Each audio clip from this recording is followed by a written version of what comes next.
بسم اللہ الرحمن الرحیم۔ شروع اللہ کا نام لے کر جو بڑا مہربان نہایت رحم والا ہے۔ اب میں دعوت خطاب دیتا ہوں استاد محترم فضیلت الشیخ حضرت مولانا اسامہ رفیع قصری صاحب۔ الحمدللہ وکفا والصلاة والسلام علی من لا نبی بعدہ، اما بعد، اعوذ باللہ السمیع العلیم من الشیطان الرجیم، بسم اللہ الرحمن الرحیم۔ ومن الناس من يتخذ من دون اللہ اندادا يحبونهم كحب اللہ والذین آمنوا اشد حبا للہ۔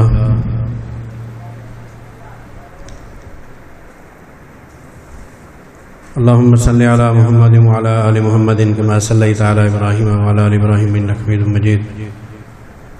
اللهم بارك على محمد وعلى آل محمد كما باركت على إبراهيم وعلى آل إبراهيم إنك حميد مجيد۔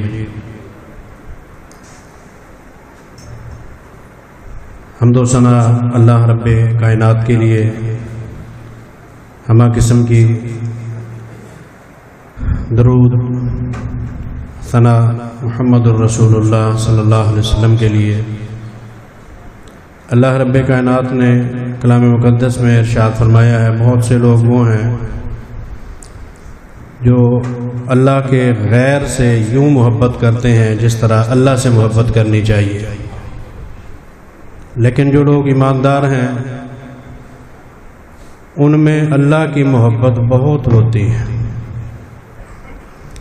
ہر مسلمان کو یہ پرکھنا چاہیے کہ اس میں کتنی محبت اللہ کی ہے۔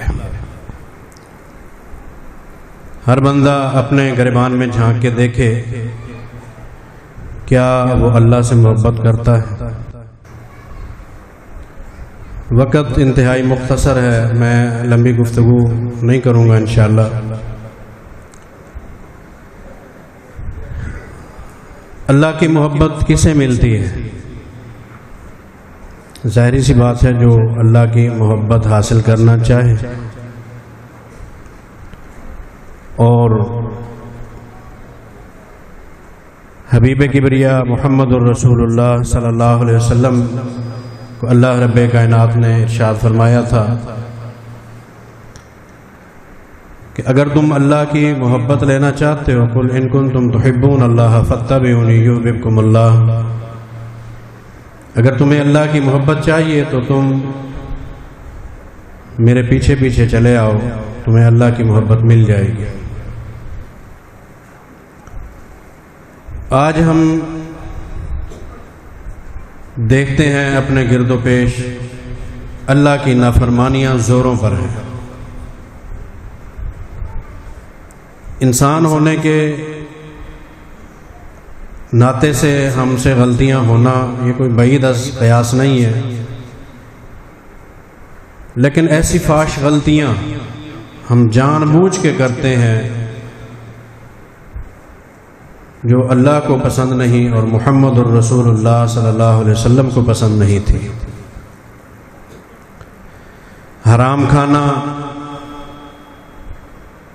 اور بڑے دھڑلے سے کھانا یہ آج مسلمان کا طریقہ زندگی بن گیا ہے، فیشن بن چکا ہے۔ سود خوری یہ مسلمان معاشرے میں عام ہو چکی ہے۔ دوسرے کا حق کھانا یہ ہمارے اس کلچر میں شامل ہو گیا ہے۔ اللہ کی عبادت سے دور ہٹنا اس کو ہم نے اپنا وتیرہ بنا لیا ہے۔ اسلامی تعلیمات سے بے رخی ہمارا مشن بن چکا ہے۔ عزیزان من، پھر ہم دعویٰ یہ رکھتے ہیں کہ اللہ کی محبت ہمیں مل جائے اور محمد الرسول اللہ صلی اللہ علیہ وسلم کی ہمیں محبت مل جائے۔ آج کی عظیم الشان کانفرنس سیرت النبی کے نام سے ہے، اور یہ مہینہ بالخصوص سیرت نبی سے بڑا تعلق رکھتا ہے۔ ہمیں آج کی اس محفل میں یہ ذہن بنا کے جانا چاہیے کہ ہم زندگی گزاریں گے تو ایک سچے اور کھرے مسلمان کی طرح گزاریں گے انشاءاللہ۔ اور جب ایک مسلمان کا ایک مسلمان جب پرعزم ہو جاتا ہے کہ میں نے اسوہ رسول اور سیرت رسول کے مطابق زندگی گزارنی ہے، تو پھر اللہ کی مدد بھی ساتھ شامل حال ہو جاتی ہے۔ نماز صحیح پڑھے، وقت پہ پڑھے، جماعت کے ساتھ پڑھے، حلال کھائیں، کسی کا حق اپنی جیب میں نہ ڈالیں، تھوڑی کھا لیں، حلال کی کھا لیں۔ ایک آدمی کی رات دن محنت کرنے کی جو ہے وہ جستجو یہ ہوتی ہے کہ میں زیادہ سے زیادہ جمع کر لوں، کیا ملے گا اسے؟ شام کو کتنی روٹی کھا لے گا؟ 2، زیادہ سے زیادہ 3۔ ڈھیر تو اس نے روڑی کا لگا لیا۔ حرام کی کمائی اپنے گھر میں اپنی تجوری میں بھر لی، یہ روڑی کا ڈھیر ہے جو دنوں میں جڑ جائے گا۔ لیکن جب آپ نماز پڑھیں گے نا تو یوں سمجھے مصلی روڑی کے ڈھیر پہ بچھایا ہوا ہے آپ نے۔ کھائیں گے اتنا ہی جتنا پیٹ میں جگہ ہے۔ جامع ترمذی کے اندر ایک حدیث رسول ہے، امام الانبیاء سرور دو عالم حضرت محمد الرسول اللہ صلی اللہ علیہ وسلم ارشاد فرماتے ہیں، وہ بندہ بد نصیب ہے جو کسی کی دنیا کے لیے اپنی آخرت کا بیڑا غرق کر رہے ہیں۔ کس کے لیے محنت کرتے ہیں؟ اولاد کے لیے، بیوی کے لیے، ان کے اچھے مستقبل کے لیے۔ ساری زندگی محنت مشقت کرنے کے بعد مر جاتے ہیں، اللہ کے پاس چلے گئے، سارا کچھ یہی چھوڑ گئے، اور پیچھے والوں نے دنوں میں اڑا دیا، ختم کر دیا۔ ہم نے اپنے دامن میں کیا بھر لیا؟ آخرت کی رسوائی، قیامت کے دن کی شرمندگی۔ ہمارے پلے کیا رہا؟ ہم کسی کی بہتر دنیا کے لیے اپنی آخرت جو ہمیشہ والی ہے اس کو کیوں خراب کریں؟ حرام خوری نہ کریں۔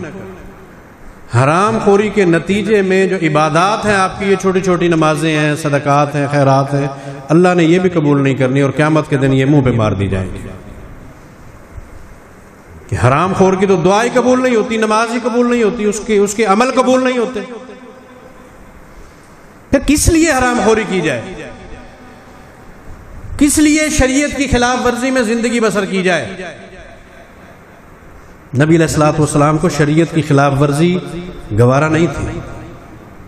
قریب ترین ساتھی جن کی قربانیاں اسلام کی خاطر، مسلمانوں کی خاطر، نبی علیہ الصلوۃ والسلام کی ذات اقدس کی خاطر، لیکن جب شریعت کی ان سے بھی خلاف ورزی ہوتی ہے نا، آپ ان سے منہ پھیر لیتے ہیں۔ عمار بن یاسر کو جانتے ہیں، کتنا قریبی ساتھی ہے، کتنا عظیم ساتھی ہے، کتنا پیارا ساتھی ہے، کتنی قربانی ہے اس کی۔ ایک دن نبی علیہ الصلوۃ والسلام کے سامنے تشریف فرمائے، باہر سفر سے آئے، اپنا واقعہ لکھتے ہیں سنن نبی داؤد میں غالباً، کہتے کہ میں سفر سے آیا، میرے ہاتھ پھٹ گئے تھے موسم اور سفر کی صعوبت کی بنا پر۔ جب میں گھر پہنچا تو گھر والوں نے زعفران، ایک پودا ہے اس میں سے زعفران نکلتی ہے، بڑا پاورفلی پودا ہے، اس کے استعمال سے ادویات میں استعمال کی جاتی ہے، طاقت کے لیے بھی ہے، اور ملا حضرات اس کے ساتھ تعویذ بھی لکھتے ہیں، کہتے ہیں وہ جسم کو طاقت بھی ملتی ہے اور روحانی طاقتیں بھی جو ہے نا وہ آ جاتی ہیں۔ اللہ عالم کیا ہوتا ہے اس کے ساتھ۔ بہرحال وہ زعفران گھر والوں نے میرے ہاتھ پہ لتھڑ دیا۔ میں صبح اٹھا، سرور دو عالم محمد الرسول اللہ صلی اللہ علیہ وسلم کی خدمت اقدس میں حاضر ہوا۔ میں نے کہا السلام علیکم ورحمۃ اللہ وبرکاتہ یا رسول اللہ، اللہ کے حبیب، اللہ پہ آپ پہ سلامتی اور رحمتیں ہوں۔ میرا ہاتھ آپ نے دیکھا، رخ انور کو دوسری طرف پھیر لیا، سلام کا جواب نہیں دیا، ہاتھ نہیں ملایا۔ میں پریشان ہوا، دوسری جانب سے آیا، سلام کہا، تیسری جانب سے جب میں آیا، مجھے امام کائنات صلی اللہ علیہ وسلم ارشاد فرماتے ہیں، کافر اگر مر جائے نا تو اس کے جنازے پہ رحمت کے فرشتے نہیں آتے، اور اگر کوئی مرد زعفران اپنے ہاتھوں پہ لتھڑ لے، رحمت کے فرشتے اس سے بھی دور ہو جاتے ہیں۔ ہائے ہائے، چیخ نکل گئی، اور فرمایا بیٹے اس کو دھو کے آؤ۔ گھر گئے، اسے اچھی طرح دھویا، جب تک وہ صاف نہیں ہو گیا سرور دو عالم محمد الرسول اللہ صلی اللہ علیہ وسلم کے سامنے تشریف نہیں لائے۔ شریعت کی خلاف ورزی آپ کے گھر میں ہو، اور آپ برداشت کر لیں کیوں؟ بیٹا شریعت کی خلاف ورزی کرتا ہے اور پھر آپ منہ پھیر کے یہ کہہ دیں یہ جوان ہو گیا ہے، آگے سے بات کر دے گا، گھر چھوڑ دے گا، کیا فائدہ ہے اس کو کہنے کا؟ لہذا ہم اپنی آنکھیں موند لیتے ہیں۔ کبوتر آنکھیں بند کر لینا تو بلی سے وہ محفوظ نہیں ہو جاتا، پھر کسی اور طرف سے دا لگا کے آپ پہ ضرب لگائے گا۔ ابھی جب آپ نے پہلی خلاف ورزی شریعت کی بیٹے سے دیکھی ہے، بیٹی سے دیکھی ہے، بیوی سے دیکھی ہے، اس پہ فوری گرفت کر کے اس کے سامنے روک لگائیں۔ الحب فی اللہ والبغض للہ، اس لحاظ سے آپ اس کو تھوڑا سا اپنا نخرہ دکھائیں، وہ سیدھا ہو جائے گا۔ آپ کماتے ہیں، ان کے لیے محنت کرتے ہیں، آپ اپنی کمائی ان کی جیب میں ڈالتے ہیں، جب ان کی اصلاح کا وقت آتا ہے پھر آپ یہ کہہ کے اپنی گردن اور اپنی ذمہ داری سے عہدہ برا ہونے کی کوشش کرتے ہیں کہ جوان ہو گئے اب سامنے بول پڑے گا۔ آپ اپنے والدین کو یاد رکھیں کہ آپ کی تربیت کیسے کی ہے۔ اگر آپ کی تربیت اچھی نہ ہوتی آج مولویوں کے پاس آپ مسجد کے اندر نہ بیٹھے ہو۔ آپ اپنی اولاد کو بھی ساتھ لائے ہیں کہ نہیں کہ وہ بھی قرآن و حدیث کی باتیں سنیں، وہ بھی علماء کرام سے یہ سن کے جائے کہ باپ اس کی عظمت اسلام میں کیا ہے اور اللہ کے نزدیک باپ کتنا مقدس رشتہ ہے، تاکہ وہ آپ کی عزت کرے، آپ کی بے عزتی کے در پہ نہ ہو۔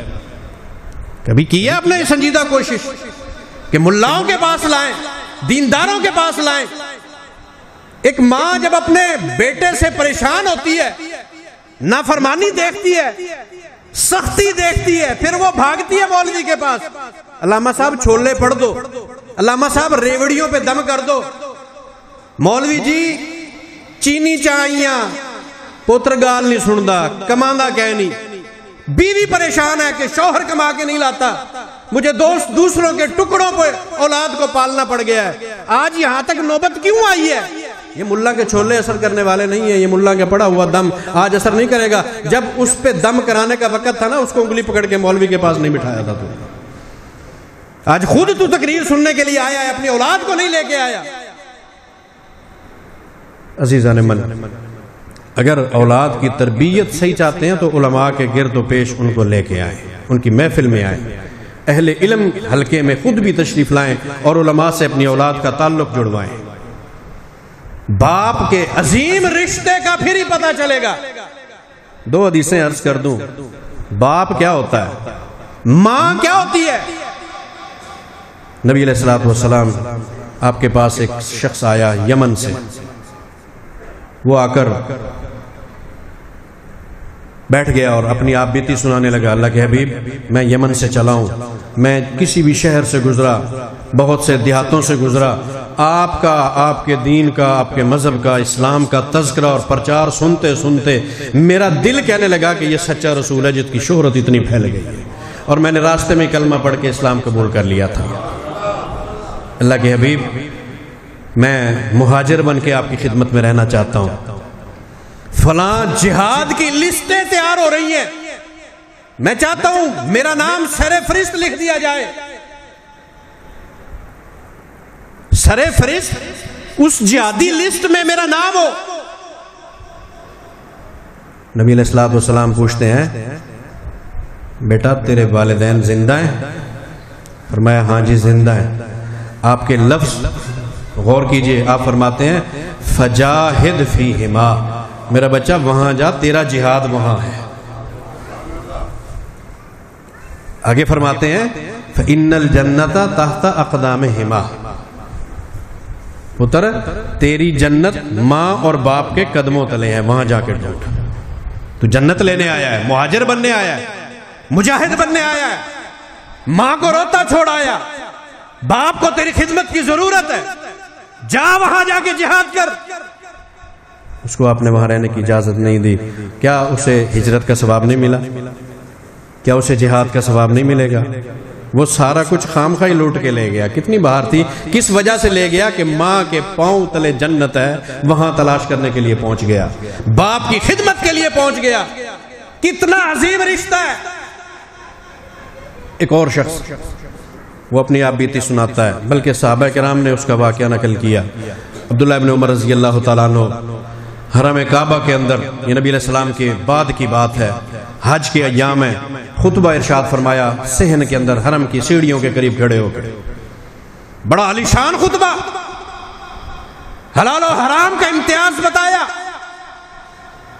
حج کے اراکین، حج کی قبولیت کیسے ممکن ہے یہ واضح کیا۔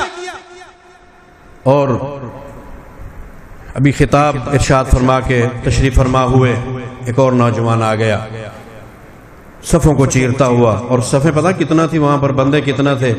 لکھنے والے لکھتے ہیں کہ دائیں طرف دیکھو تو بندے ہی بندے سر ہی سر نظر آ رہے تھے، بائیں طرف دائیں طرف دیکھا تو بندے ہی بندے، دائیں طرف بندے ہی بندے، صفا پہاڑی پہ بندے، مروہ کے اوپر بندے، اتنا جمع غفیر۔ وہ شخص آ کے سامنے کھڑا ہو گیا، اس کی حالت کیا تھی؟ اس کی کمر کے اوپر ایک تھیلی بندھی ہوئی ہے۔ کپاس چننے والے آپ دیہاتی لوگ بھی بیچ میں تشریف فرما ہے، اور انٹرنیٹ سے جو وابستہ لوگ ہیں، ساتھی ہیں، وہ بھی دیکھتے ہوں گے جب کپاس چننے والی خواتین اپنے کمر کے اوپر ایک وہ دوپٹہ سا باندھ لیتی ہیں، نیچے پیٹ پہ باندھا ہوا ہوتا ہے، ادھر گلے میں، بعض اوقات بچے بھی اس میں ڈال لیتے ہیں، وہ اس کی کمر کے اوپر ہے، اور آ کے کہتا ہے اللہ اکبر، عبداللہ آپ صحابی رسول ہیں، میں ایک سوال کرنا چاہتا ہوں آپ سے۔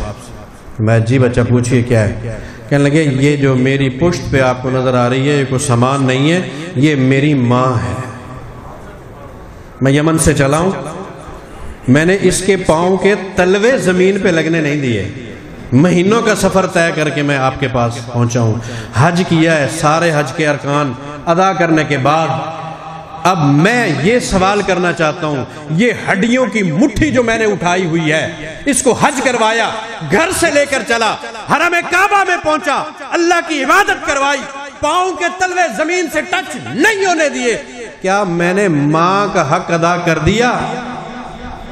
جوان سن جواب عبداللہ بن عمر صحابی رسول کا، عمر بن خطاب رضی اللہ تعالیٰ عنہ کے فرزند عظیم کا، جو علم کے عالی مقام پر ہے، جواب دیتے ہیں تو نے اپنی ماں کے ایک سانس کا بھی تو نے حق ادا نہیں کیا جو وہ سانس لیتی ہے، تو حقوق کی بات کرتا ہے،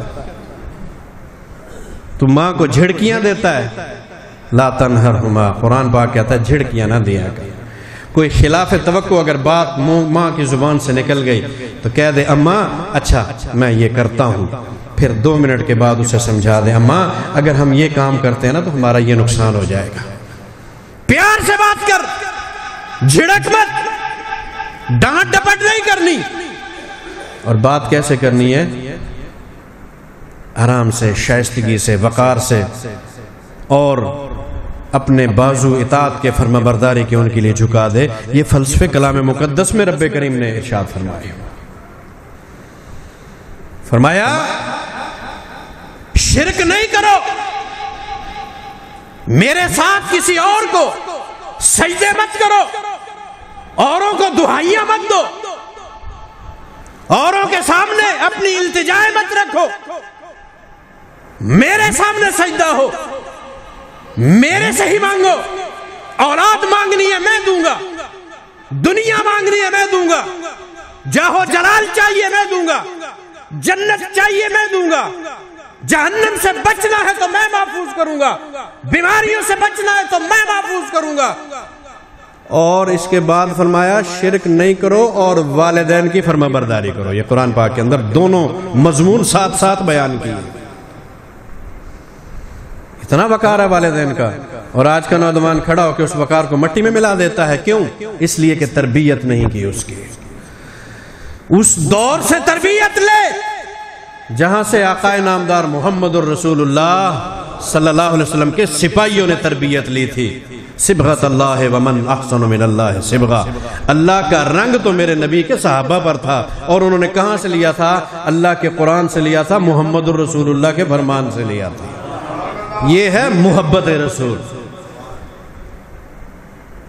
چہرے پہ سنت رسول رکھ لے، اللہ کی قسم محبت رسول کی طرف تیرا پہلا قدم بن جائے گا۔ تیرا لباس شریعت کے مطابق ہو، تیری گفتار شریعت کے مطابق ہو، تیرا اٹھنا بیٹھنا، تیری نماز، تیرا روزہ، تیرا حج، تیری زکوٰۃ شریعت کے مطابق ہو، تجھے محبت رسول ملے گی، اللہ کی محبت مل جائے گی۔ محبت رسول ہی چاہیے نا. والدین کی خدمت میں زندگی گزار,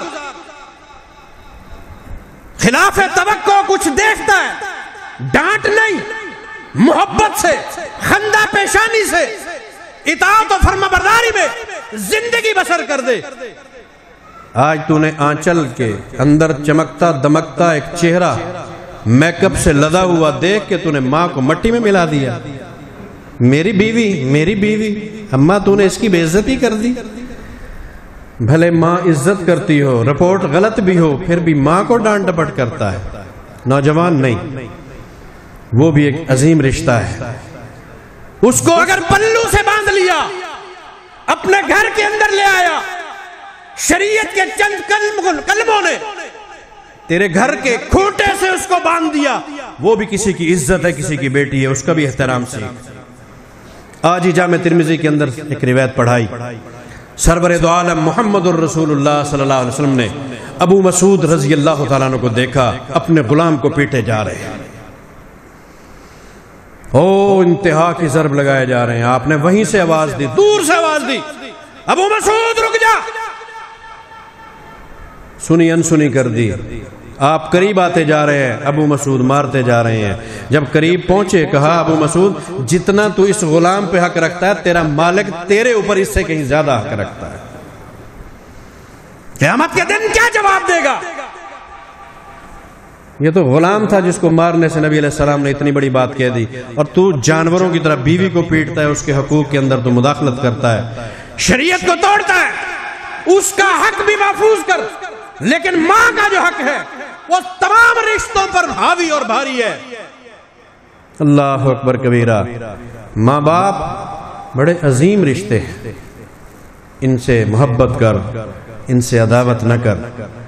عزیز رشتے, ان کا احترام سیکھ, ہمسایوں کا احترام سیکھ, اپنے بھائیوں کا احترام سیکھ, عزیز و اقارب کے حقوق کو ادا کر.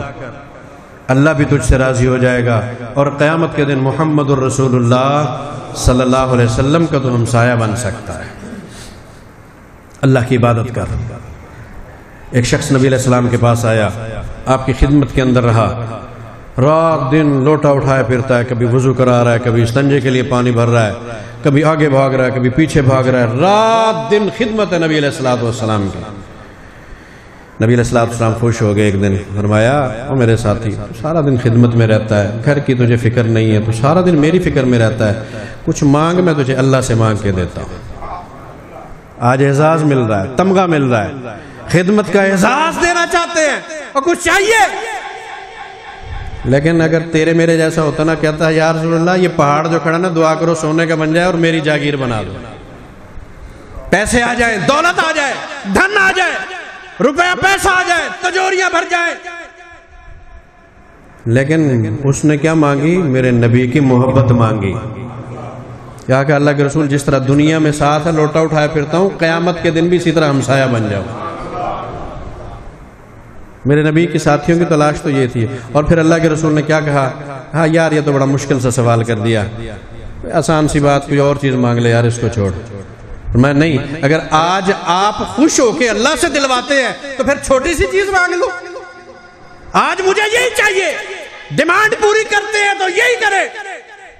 نبی علیہ السلام فرماتے ہیں چلو ٹھیک ہے, اگر تو یہی چاہتا ہے نا, فَأَعِنِّي عَلَيَّ بِكَثْرَةِ السُّجُودِ, پھر رب کو تو سجدے کر کے منا لے, جنت میں میرا ساتھ نصیب ہو جائے. اور کتنے سجدے کرتا ہے دن کے اندر, رات کے اندر, تو فرض بھی پورے ادا نہیں کرتا. راتوں کو کھڑا ہو جانا, اب راتیں لمبی آ رہی ہیں, بہار کے دن آ رہے ہیں, میرے رب کے خزانے رحمت کے لوٹنے کے دن آ رہے ہیں. 3 بجے اٹھ کر 2:30 بجے 3 بجے عموماً نیند پوری ہو جاتی ہے. شاید نوجوان تو نہ اٹھیں, جو بابے ہو چکے ہیں نا, جو ایکسپائر ہوتے ہوئے اب آگے جانے کی تیاریوں میں ہیں, ان کو تو چاہیے وہ تہجد شروع کر دیں, قیام اللیل شروع کر دیں.